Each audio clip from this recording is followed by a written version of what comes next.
السلام علیکم ناظرین، کام کی بات کے ساتھ Hamid Khan المشرقی۔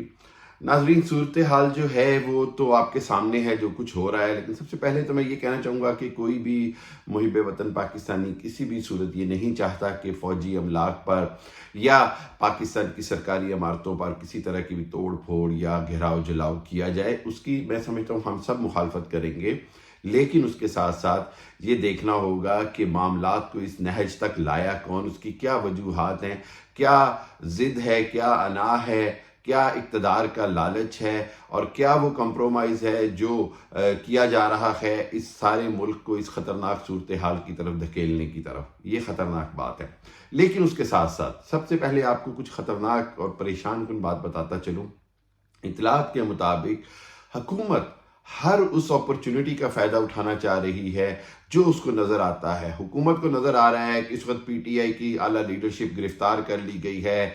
I S P R نے بھی جو بیان دیا ہے وہ واضح طور پر پی ٹی آئی کے خلاف ایک چارج شیٹ ہے، اور اس ساری صورتحال سے پی ڈی ایم کی حکومت جو ہے وہ بھرپور فائدہ اٹھانا چاہ رہی ہے، اور میری اطلاعات کے مطابق فوری طور پر پاکستان کے آئین کے آرٹیکل 232 کے تحت پورے ملک میں ایمرجنسی لگانے کا پلان بنا لیا گیا ہے، اور اس ایمرجنسی کے تحت سپریم کورٹ کے اختیارات سلب ہو جائیں گے، تمام عدالتوں کے اختیارات جو ہیں وہ ختم ہو جائیں گے یا کم ہو جائیں گے، جس کے نتیجے میں ایگزیکٹو پاور جو ہے اس کے پاس تمام اختیارات ہوں گے اور اس کے ہاتھ میں سارا کنٹرول ہوگا، جس کی وجہ سے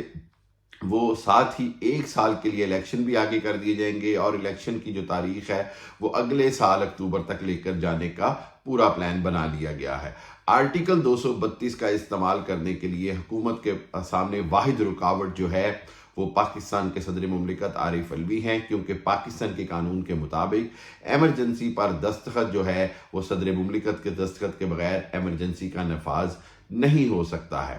میری اطلاعات کے مطابق صدر عارف الوی پر بے انتہا پریشر ڈالا جا رہا ہے اور ڈالا جائے گا کہ آپ اس پر دستخط کریں یا استعفیٰ دے کر گھر چلے جائیں اور نئے صدر کو آنے دیں اور ان سے حکومت دستخط کروا لے گی۔ دیکھنا یہ ہے کہ صدر عارف الوی اس کے خلاف کتنی مزاحمت کرتے ہیں، یا ہتھیار ڈال دیتے ہیں، یا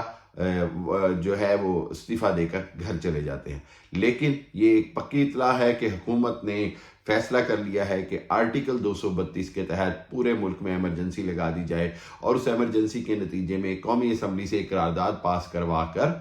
1 سال کے لیے اسی اسمبلی کی میعاد اور مدت بڑھا دی جائے، اور 1.5 سال کے بعد الیکشن یعنی 2024 کے اکتوبر کے بعد میں کروائے جائیں۔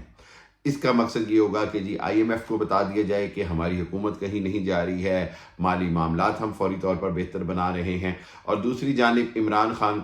کی مقبولیت کے ڈر سے الیکشن میں جانے سے تو حکومت پہلے ہی خوف زدہ تھی، اور اس طرح عمران خان کی مقبولیت کو ختم کیا جائے گا۔ عمران خان پہ مزید کیسز بنا کر عمران خان کو اس عرصے میں 1.5 سال کے لیے جیل میں رکھا جائے گا، اور اس صورتحال کے نتیجے میں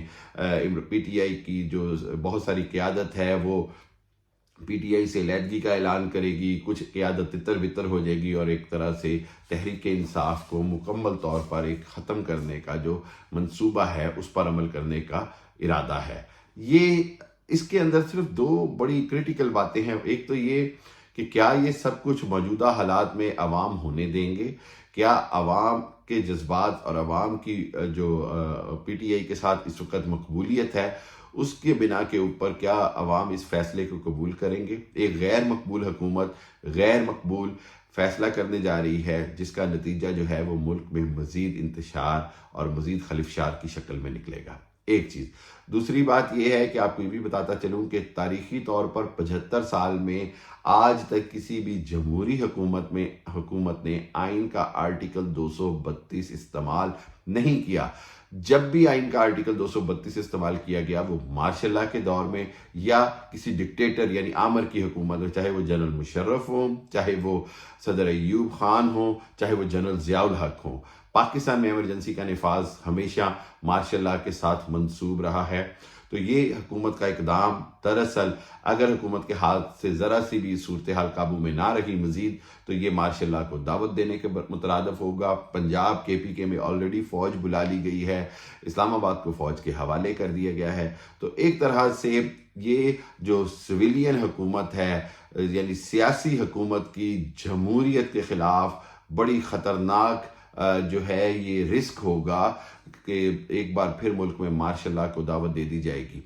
یعنی فوج بلا لی گئی، ایمرجنسی آپ نے لگا لی، حالات آپ سے قابو نہ ہوئے تو پھر فوج کے پاس تمام وجوہات ہوں گی پوری دنیا کو بتانے کے لیے بھی اور خود پاکستان کے عوام کو بتانے کے لیے کہ اب ملک میں مارشل لاء کے علاوہ کوئی حل نہیں تھا۔ اور آپ کو بھی پتہ ہے کہ جب مارشل لاء لگتا ہے تو 90 دن کے الیکشن کا کہا جاتا ہے اور 8 سال 9 سال یا 11 سال گزارے جاتے ہیں۔ سو خدا را حکومت کو اور تمام سیاسی حلقوں کو ہوش سے کام لینا ہوگا۔ اگر پاکستان میں جمہوریت بچانی ہے، اگر پاکستان میں جمہوریت کا بقا چاہتے ہیں تو فوری طور پر عوام کی جذبات کو سمجھتے ہوئے الیکشن وقت پر کروائے جائیں، کوئی ایسا کھلواڑ نہ کیا جائے جس کے نتیجے میں مزید انتشار خلفشار پیدا ہو۔ پاکستان کی معاشی، سیاسی، داخلی صورتحال کسی بھی طرح کے مزید خلفشار اور مزید انتشار کی متحمل نہیں ہو سکتی ہے۔ اللہ تعالیٰ پاکستان کا حامی و ناصر ہو، اور پاکستان زندہ باد، پاکستان پائندہ باد۔ اللہ حافظ۔